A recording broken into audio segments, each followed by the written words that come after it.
एक ही सबका नबी, दीन भी ईमान भी एक, हरम पाक भी अल्लाह भी कुरान भी एक। अल्लामा इकबाल ने कहा मनफात एक है इस कौम की नुकसान भी एक ही सबका नबी, दीन भी ईमान भी एक, हरम पाक भी अल्लाह भी कुरान भी एक। क्या बड़ी बात थी होते जो मुसलमान भी है। ये दौर अहले ईमान के लिए सबसे खराब दौर है। तवज्जो से मेरी गुफ्तगू सुनिएगा और उसके बाद नात भी पढ़ूंगा। कभी ऐसा नहीं होता था कि कोई मुसलमान अपने रसूल का दामन छोड़ दे और मुर्तद हो जाए। कभी ऐसा नहीं होता था कि ला इलाहा इल्लल्लाह मुहम्मद रसूलुल्लाह पढ़ने वाला इस कलमे को छोड़कर कोई और कलमा इख्तियार कर ले। कभी ऐसा नहीं होता था कि रसूलुल्लाह के दीन की शहजादियां, हुजूर के दीन की शहजादियां, फातिमा की कनीजें रसूलुल्लाह सल्लल्लाहु अलैहि वसल्लम के मजहब को, दीन को छोड़कर दुनिया की झूठी मोहब्बतों के जाल में पड़कर रसूलुल्लाह के दीन को छोड़ दे। कभी ऐसा नहीं होता था। कभी ऐसा नहीं होता था कि कलमा भी पढ़ें और लोग बुत परस्ती भी करें। कभी ऐसा नहीं होता था कि इस्लामी शिआर को लोग बदलें, इस्लामी जहनों को लोग बदलें, इस्लाम के दामन को छोड़ दें। अरे हम तो वो कलमा पढ़ने वाले थे कि अपने सीने पर गोलियां खा लिया करते थे, अपनी गर्दनें तलवारों से कटवा दिया करते थे, अपनी जान तो दे देते थे लेकिन ईमान नहीं देते थे। हम वो मुसलमान रहे, हम वो मुसलमान रहे कि दश्त तो दश्त है, दरिया भी न छोड़े हमने, बहरे जुल्मात में दौड़ा दिए घोड़े हमने।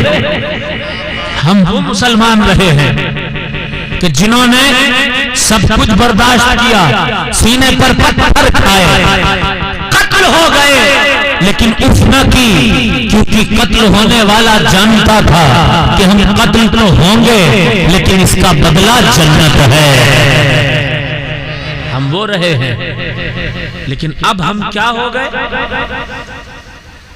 अभी मैं कुछ ही दिनों पहले इंटरनेट पर देख रहा था कि रसूल पाक के दीन का कलमा पढ़ने वाली एक बच्ची मुर्तद हो गई, किसी गैर मोमिन गैर मुस्लिम के साथ जा करके निकाह किया, शादी की और उसके बाद उसने मारा पीटा छोड़ दिया, फिर घर आकर रो रही है। माँ बाप भी नहीं एक्सेप्ट कर रहे हैं और वो भी नहीं एक्सेप्ट कर रहे हैं। आखिर वजह क्या है? ये वो शहर है, इसी शहर की बात है जिस शहर के लोग दावा करते हैं कि पूरी दुनिया में इस्लाम हमारे दम से है, सुन्नियत हमारे दम से है, दीन हमारे दम से है। दीन तुम्हारे दम से है तो ये हजारों लड़कियां मुर्तद कैसे हो रही हैं?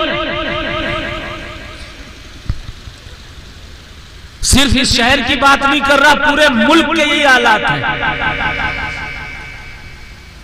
उसका एक जायजा लिया है मैंने, नात पढ़ूंगा लेकिन बात सुनिएगा। और मैं किसी से हसद नहीं रखता, न किसी दरगाह से, न किसी खानकाह से, न किसी बुजुर्ग से, न वली से, न किसी आलिम से, न किसी मुजद्दिद से। लेकिन जहां पर मजहब का नुकसान होगा, सुन्नियत का नुकसान होगा, वहां हमको खुलकर कहना चाहिए कि यहां पर नुकसान हो रहा है और इस वजह से नुकसान हो रहा है। तुमने दीन सिखाया ही कहां? हमारे जलसे होते हैं, दीन बताया ही कहां जाता है? सुन्नियों के 90% जलसों में, 90% जलसों में सिर्फ इख्तिलाफी बातें होती है।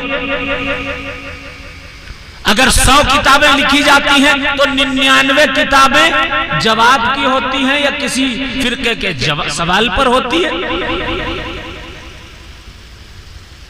कोई कह रहा मौला अली काबे में नहीं पैदा हुए, कोई कह रहा मुहर्रम मनाना जायज नहीं है, कोई कह रहा बनाओ तो ऐसा बनाओ कि वैसा बनाओ कि ऐसा करो कि वैसा करो।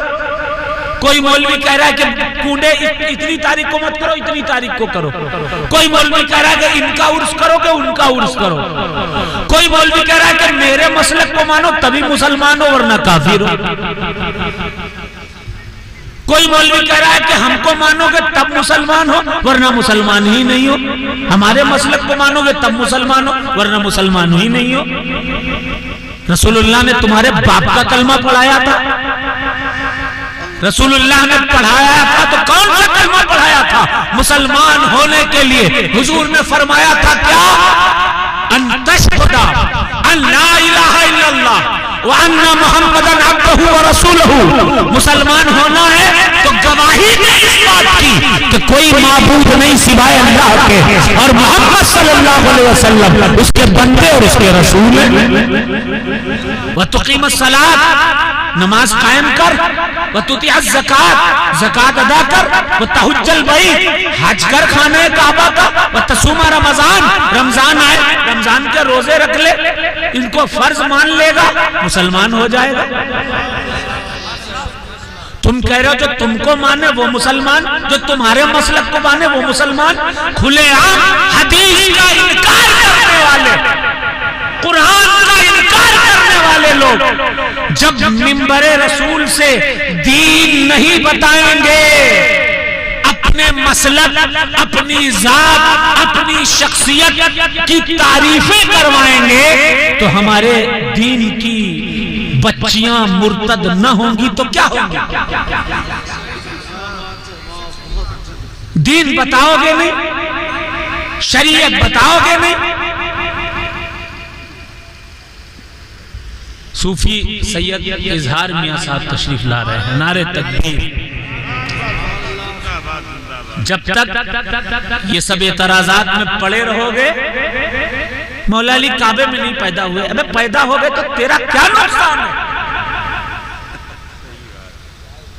अगर काबे में ही पैदा हुए हैं तो कौन सी तेरे घर से कोई सैयद भैंस तेरी उठा कर ले गए?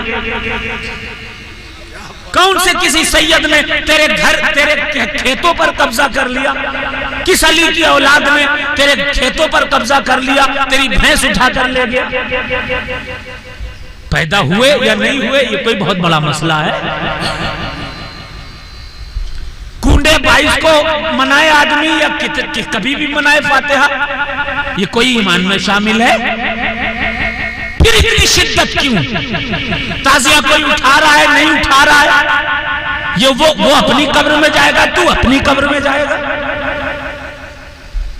ये कोई इतना बड़ा मसला भी नहीं है जो इशू बनाया जाता है। फराइज में तो ये चीजें हैं नहीं, फिर झगड़े क्यों? फिर सारे जलसे इन्हीं बातों में क्यों चले जाते हैं? फिर हर जलसे में यही बहसें क्यों होती हैं? फिर मुसलमानों का जहन इन्हीं बहसों में क्यों पड़ा रहता है? मैं उन उलमा को भी दावत फिक्र दे रहा हूं कि अपने जहन को महदूद जहन मत बनाओ, अपने जहनों को मसलकी जहनियत से निकाल करके उसमें थोड़ा तमाम मुसलमानों का दर्द पैदा कर लो। हर मुसलमान की तकलीफ अपने जहन में पेवस्ता करो। आज उम्मत कहां जा रही है, क्या कर रही है? मैं अपनी माओ और बहनों से दस्तबस्ता गुजारिश करना चाहता हूं, खुसूसन माओ से गुजारिश करना चाहता हूं। माँ पहला कॉलेज, पहली दरसगाह, पहला मदरसा होती है। अगर आपका बच्चा हो या बच्ची, उसको देखो किससे बात करती है, उसको देखते रहो किससे ताल्लुक है। बहुत सी माएं छोड़ देती हैं, माँ बाप छोड़ देते हैं, हाँ वो मेरा बेटा जो है वो तो बहन बना के, बहन है वो जो उसके साथ है, वो फ्रेंड है। लड़कियों को छोड़ दिया जाता है कि हाँ वो तो फ्रेंड है उसका। और वही ईमान छीन कर ले जाता है, रसूलुल्लाह की मोहब्बत छीन कर ले जाता है, इश्क़ रसूल छीन कर ले जाता है, निस्बते आले रसूल छीन कर ले जाता है, इज्जत छीन कर ले जाता है, इफ़्फ़त छीन कर ले जाता है, शरीयत तरीक़त मारिफत छीन कर ले जाता है। ये नारे लगाने वाली तकरीर नहीं है, जानता हूं, लेकिन इस तकरीर से अपने जहनों को पेवस, इस तकरीर से अपना जहन बनाइएगा। अपनी अपनी माओं से कहिए, अपने अपने भाइयों से कहिए कि अपनी बच्चियों की ईमान की हिफाजत करो, ईमान की हिफाजत करो, मुर्तद होने से बचाओ, और मसलकी झगड़ों को उन लोगों को खत्म कर देना चाहिए जो इन छोटे छोटे इख्तिलाफात की वजह से बड़े बड़े झगड़े मुसलमानों में पैदा करते हैं। आज फेसबुक खोल लीजिए, एक मौलवी है ही नहीं, वो मौलाना भी नहीं है, किसी मदरसे में भी नहीं गया। अगर अरबी की एक इबारत उसके हाथ में रख दी जाए और कह दिया जाए तरकीब कर दो इसकी, तो बेचारा भागता नजर आएगा, अभी आ रहे हैं कह के चला जाएगा। ऐसा आदमी कह रहा है मौला अली काबे में नहीं पैदा हुए। अबे तुझे क्या लेना देना, तुझसे मतलब ही क्या है? अली कहां पैदा हुए खुदा जाने, अली जाने, मुस्तफा जाने। और अली की फजीलत सिर्फ काबे में पैदा होने की वजह से नहीं है। अली तो अली है, रब के वली हैं।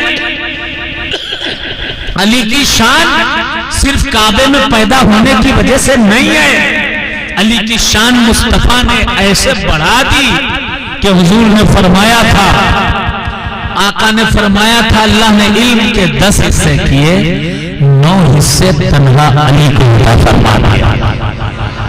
हुजूर ने फरमाया था, वले कुल्ले नबिय्यिन वारिस व वारिसी अली, हर नबी का एक वारिस है और मेरा वारिस अली है।